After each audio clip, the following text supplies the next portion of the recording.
म चाहिँ अहिले सुर्खेतको वीरेन्द्रनगरको यो घण्टाघर अगाडि छु र म सुर्खेत आएको आज 5 दिन भयो। 5 दिनमा मैले सुर्खेतलाई सर्रै हेरेँ। सुर्खेत जिल्ला अन्तर्गत अरू ठाउँहरू त गइएन, तर यो वीरेन्द्रनगरलाई हेर्दै गर्दाखेरि चाहिँ मलाई कस्तो बवाल फिल भयो, राम्रो फिल भयो, कस्तो मिलेको ठाउँ रहेछ यो। कर्णाली प्रदेशको राजधानी भनेर चिनिन्छ। पहिलेदेखि मान्छेहरू घण्टाघर सुर्खेतको घण्टाघर।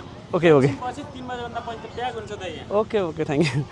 अनि त्यहाँपछि चाहिँ यो घण्टाघर आसपासमा मान्छेहरू धेरै आउनु रहेछ र सबभन्दा मन परेको भनेको मलाई यहाँनिरको चाहिँ यो एरिया बसेको रहेछ क्या। वरिपरि पहाड छ, एक ठाउँमा बसेको एरिया छ, राम्रो एरिया छ र टाउन प्लानिङ चाहिँ त्यही अनुसार गरेको रहेछ। तल्लो वीरेन्द्रनगर भनेर धान खेती अब जमिन खेतीपातीको लागि छुट्याएको रहेछ होइन। अनि माथिपट्टि चाहिँ फेरि प्लानिङ भएको रहेछ।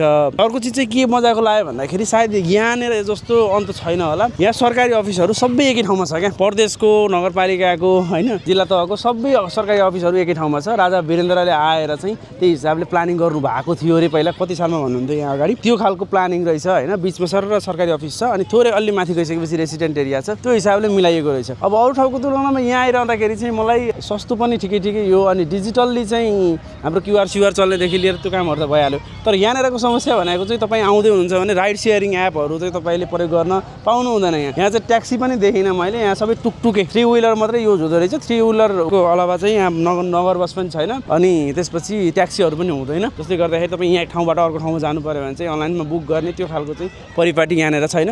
तपाईँले बार्गेनिङ गरेर चाहिँ डुल्नुपर्ने हुन्छ।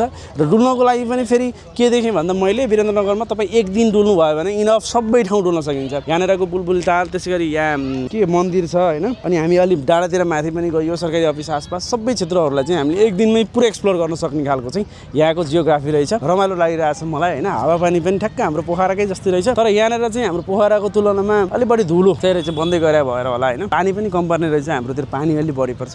त्यो चिजहरू चाहिँ मैले भेटेँ। अरू चाहिँ केही नयाँ अपडेट भयो भने म तपाईँलाई सेयर गर्छु। Thank you.